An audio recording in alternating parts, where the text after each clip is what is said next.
Hey folks, I got another update on the boat. I've done some things, but I hadn't had time to really put together a quick video.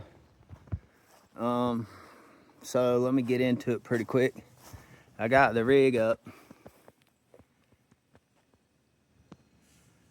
There's no light on it yet, but I got the boom and I got the mast. I got the tabernacle figured out. Got two of the stays like I like them. The third stays, I put too small cable on it once I got it up. So I'm gonna, when I lower the mast back down, I'm gonna take and change out that stay to the big 1/4 inch stays. It just seems right for this boat. I put these big galvanized turnbuckles on there.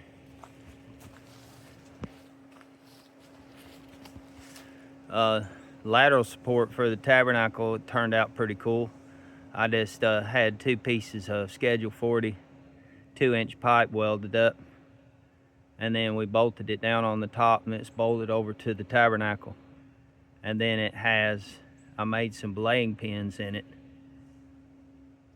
so they worked out pretty good. That big hole in the mast is where there's a the mast is Schedule 40 4-inch pipe, aluminum pipe, 28 feet, and that hole in there is for that thing laying right there behind that dinghy. And that is, you stick it in that hole, and then as you lower the mast, the cable goes through it so that it has a fulcrum for the mast to lay down, to winch down with. So I'll go over all that as the time gets real. But it looks pretty cool. Let me back up and get another shot of it.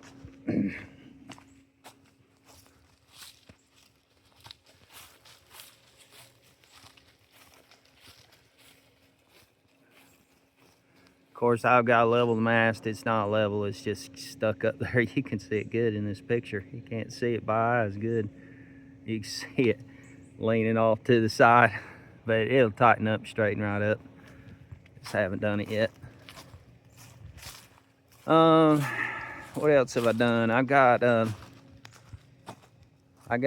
2 winches installed on the back. These old bronze winches a buddy of mine gave me. They're installed. They look pretty good.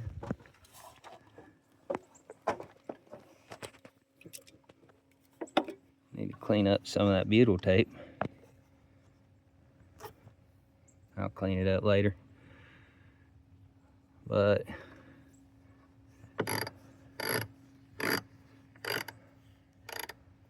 so it's got a staysail on a boom staysail, so may not need them winches, but I just don't know about having a boat without a set of winches on it.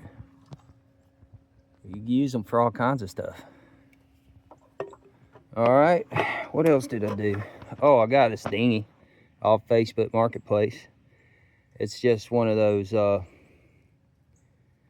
little plastic dinghies that forget the name of it. They're little sailing dinghies and rowing dinghies. It doesn't have a sailing rig, and it's only got 1 oar, so I gotta either make a set of oars or get me a set of oars. This little 8-foot dinghy. It's one of those that Worst Marine sells. I can't remember, or used to sell. They quit selling them now. Can't remember the name of it. Anyway, got that. Let's go in the shop. I'll show you what else I'm working on.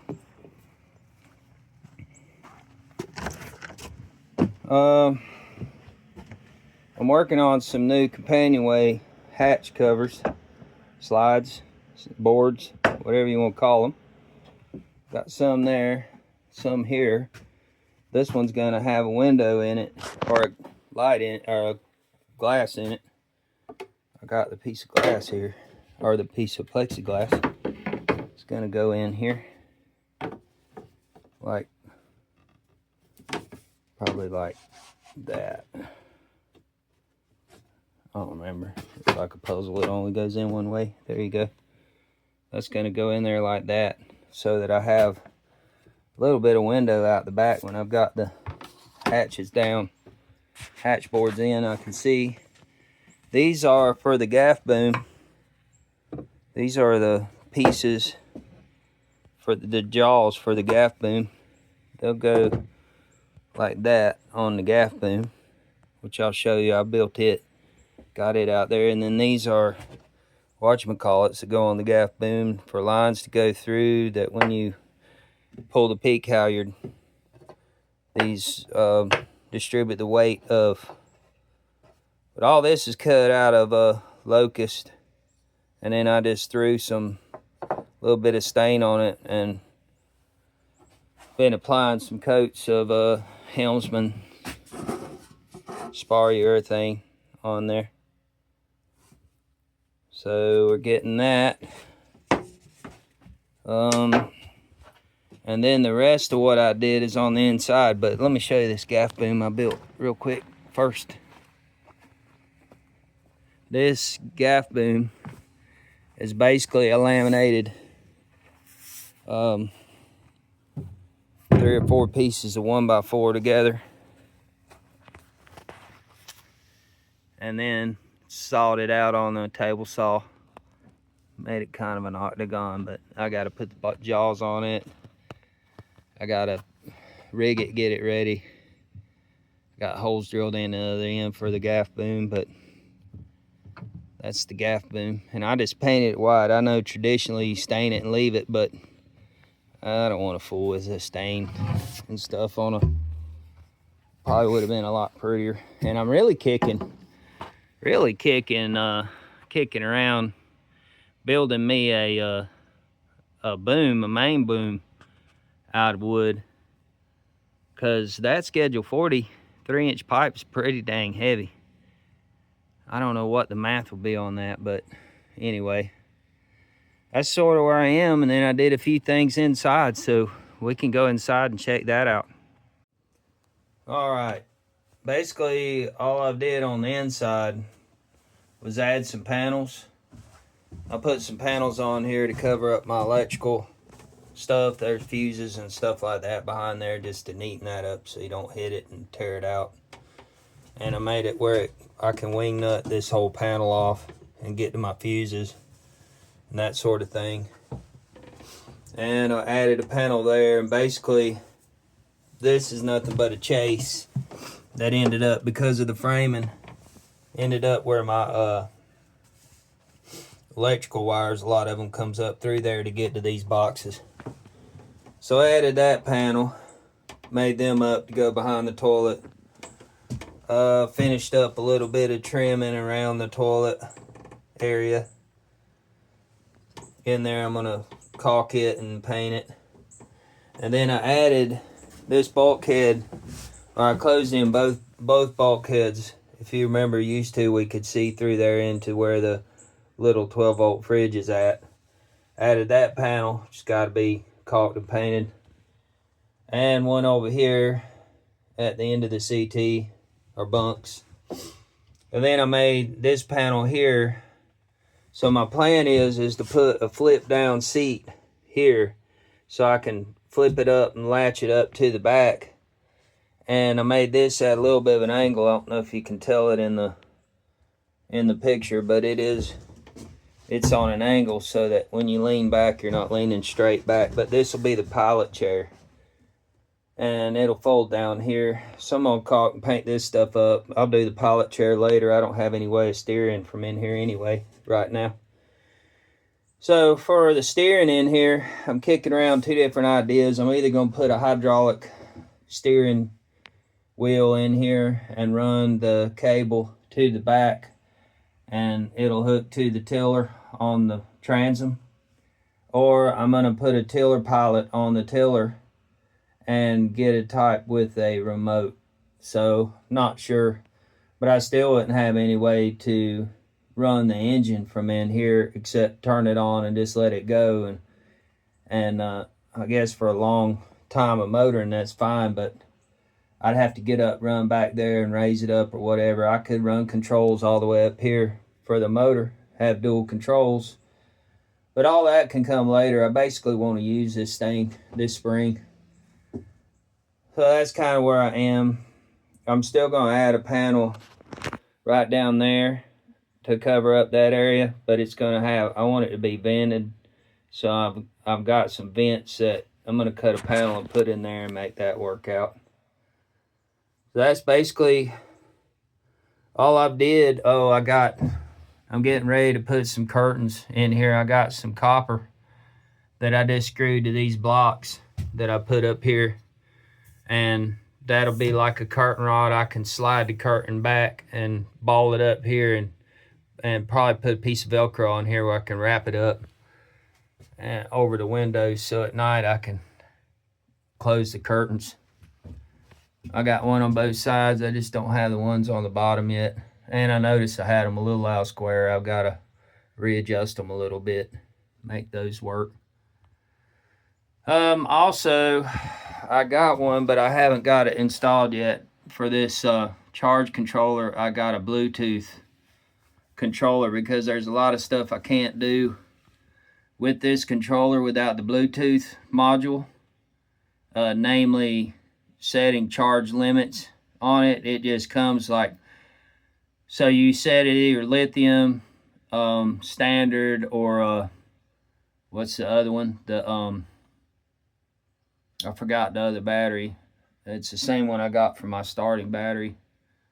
Oh, this has the coils inside of it. I can't remember. Anyway, you can set it for charging all three of those. Well, my battery is a great big lithium ion battery, like a 240 amp hour battery, and it really needs to charge and stay holding.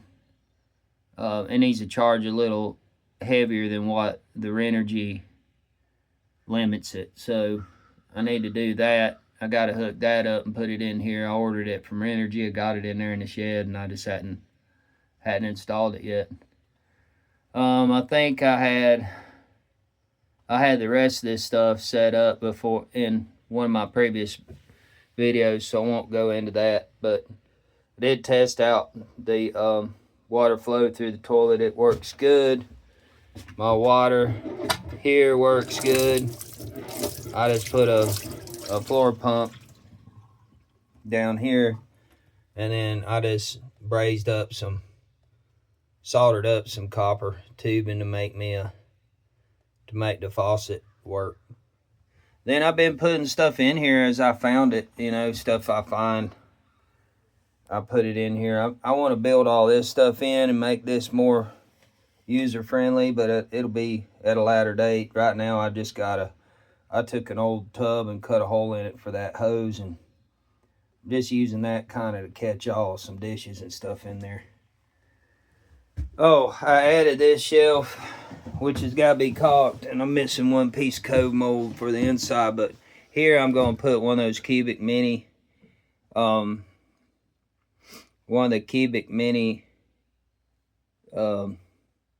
wood stoves. And I'm gonna put it right in the center, and then I'll have storage underneath for some wood. I've been saving my blocks of red oak, white oak, cutting them up in little bitty 3x3 by 2 inch blocks to use in that when I get it. And I've got a big tub full of them, so I can put a lot of that stuff in the hold and have it good to go. And I've been thinking about my gun storage. Since this is a coastal boat, I want to be able to bring my shotgun and rifle, because there's a lot of places to hunt. On the coast of North Carolina, so it's kind of like the coast of Louisiana. You can go up in these sounds and rivers and stuff and hunt. There's some game lands that come down to the rivers, that sort of thing. So I'm thinking about I got to get a couple of them. I think that's too short for a shotgun, but like a little lever action rifle would fit up there. But I thought about making it where they were like vertical storage there over to the side, just kind of click in a gun rack there. So I got it. And then I want to find a place to put a real good first aid kit. I want to get one of these boxes like that and make a real good first aid kit that you can use to ditch with too. That's kind of it. That's what I've done. I've been working out of town, so it's been kind of slow working on the boat, but I'm hoping to, by around after the first of the year, I want to take this thing on a good cruise. I got a big job I'm doing at work, and when I get it done, I like to take a few days off and go up the coast and mess around on it. Here's my other 2 rigging screws for up top that I haven't got installed yet because the cable's too small. I got a Q-beam.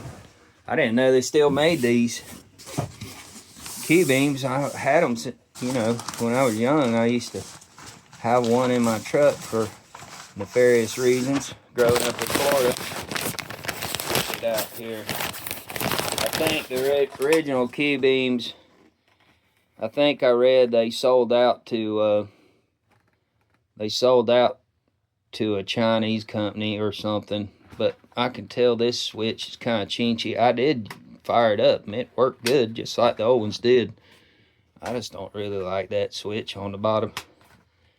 The ones I remember had a regular metal toggle switch, but they sure did put out a lot of light. I've got that to use in here because you never know when you might need a Q-beam. So anyway, that's where I am. That's all I've done. And I'll catch y'all on the next update. See ya.